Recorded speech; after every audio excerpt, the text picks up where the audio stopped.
तर आज आपण आलेलो आहोत प्रतिज्ञा उत्तुरे यांच्याकडे. एकूणच त्यांच्या कामाचा आढावा आज आपण घेणार आहोत. त्या एक नगरसेविका तसेच स्थायी समिती सदस्यही होत्या आणि 2020 म्हणजे 11 फेब्रुवारी 2020 पासून त्यांनी परिवहन सभापती पदाचा पण परिवहन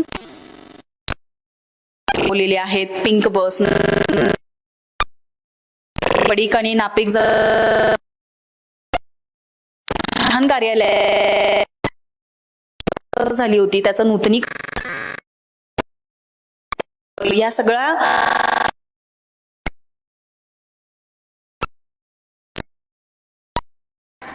तुमच्या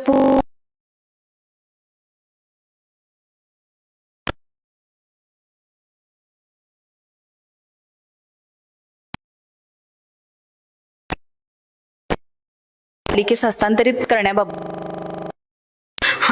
आता महत्वाचा मुद्दा, खऱ्या अर्थानं हा महत्वाचा मुद्दा आहे आणि इन्कम ग्रोथ कशी होईल यासाठीच एक महत्वाचा हा मुद्दा आहे.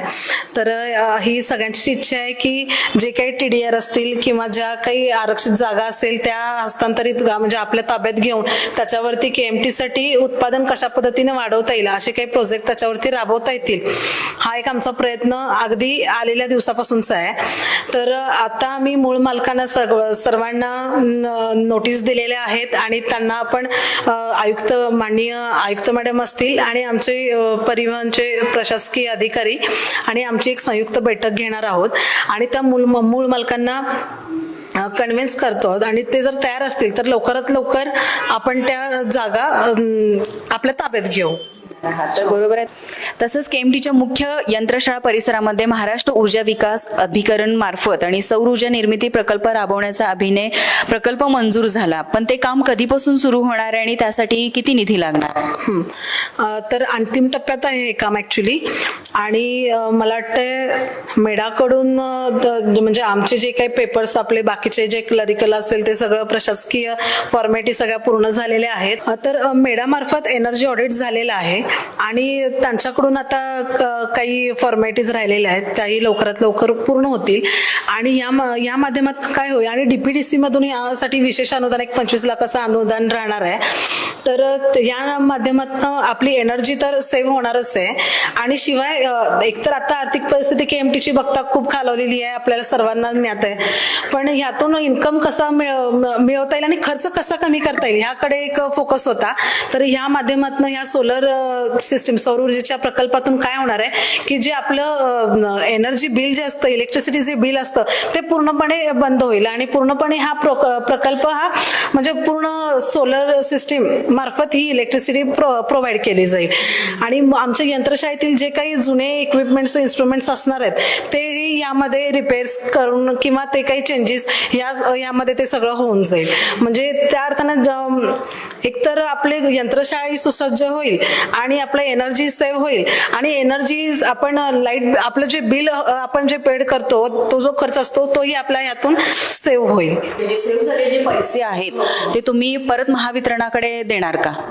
नाही, कसं आहे आता मुळातच हे आपण सोलर सिस्टीमच इकडे बसवत आहोत, तो पूर्ण प्रोजेक्टच आपल्या इथे राबवणार आहोत.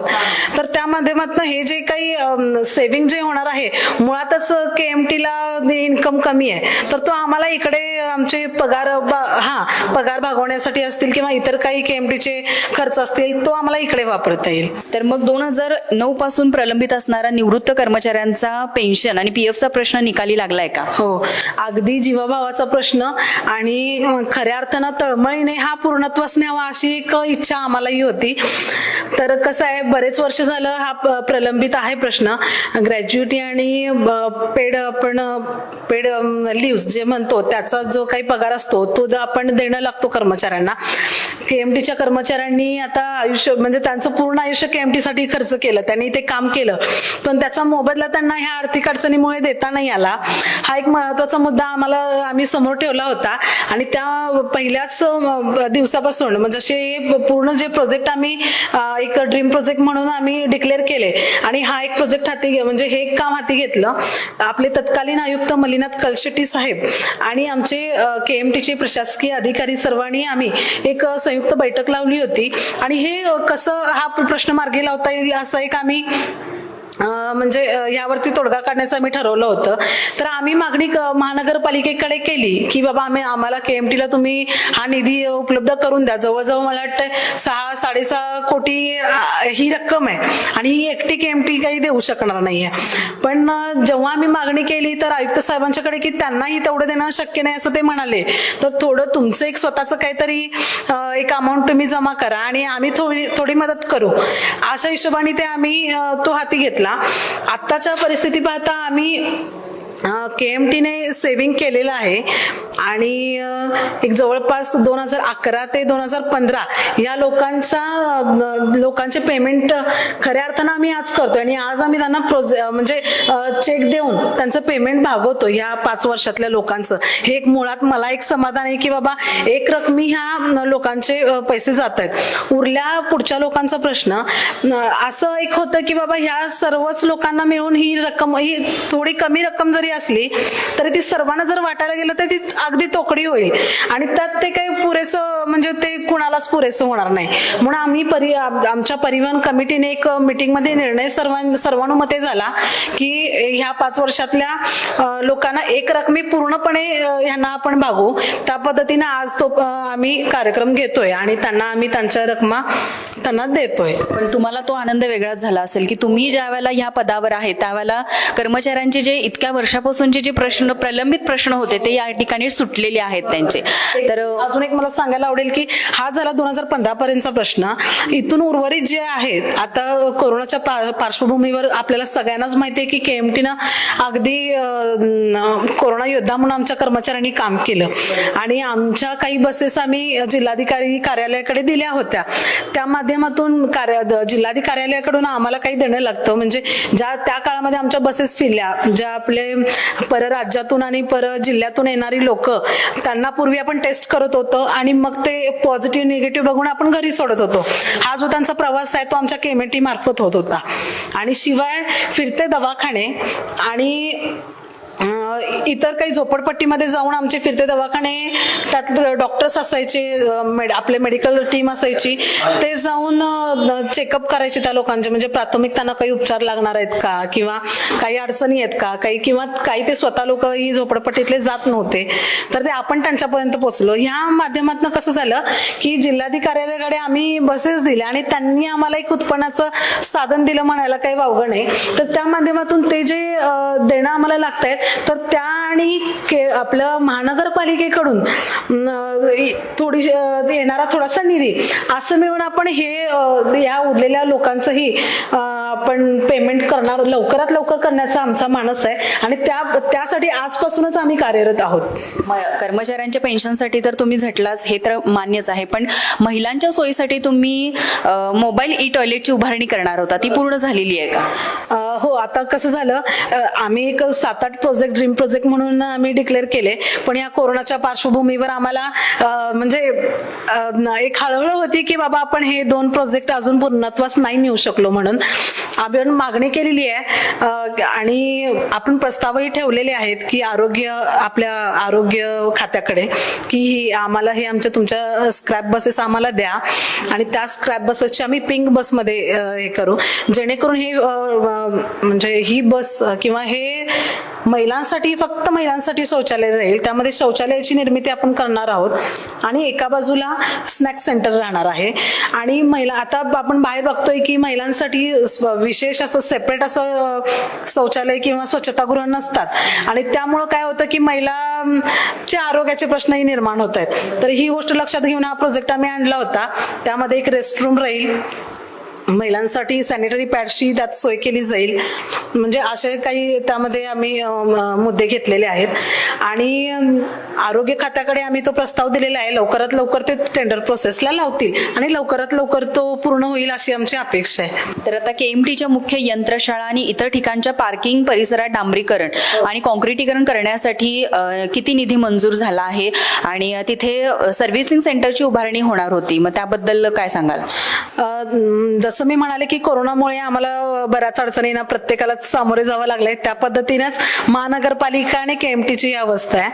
तर काँक्रिटीकरण आणि आपलं डांबरीकरण यासाठी आपण बजेटमध्ये तरतूद केलेली आहे आणि तेही आपण लवकर, म्हणजे तिथं कसं दुरावस्था होती, बरेच वर्ष तिथं डांबरीकरण झालं नव्हतं, कर्मचाऱ्यांनाही अनेक अडचणी येत होत्या त्यामुळे मंजूर केलेला आहे आपण निधी, त्याचं टेंडर प्रोसेसमध्ये आहे, तेही लवकरात लवकर पूर्ण होईल.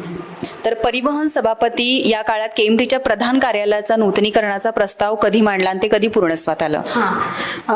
जसं मी म्हणाले की फेब्रुवारीमध्ये मी पदभार स्वीकारला, पण गेली 4 वर्ष स्थायी समिती सदस्य म्हणून काम करत असताना तेव्हाच कल्पना होती की KMT मध्ये काही अडचणी आहेत किंवा तिथे काय प्रश्न आहेत, त्यामुळे एक फोकस ठेवला होता की ही कामं पूर्णत्वास न्यायची आहेत. त्या पद्धतीनं महत्वाचं काम होतं की इथल्या प्रधान कार्यालयाचं नूतनीकरण करणं गरजेचं होतं आणि ज्याच्यामुळे काय होत होतं, इथल्या आपल्या कर्मचाऱ्यांना बऱ्याच गोष्टींना सामोरे जावं लागत होतं.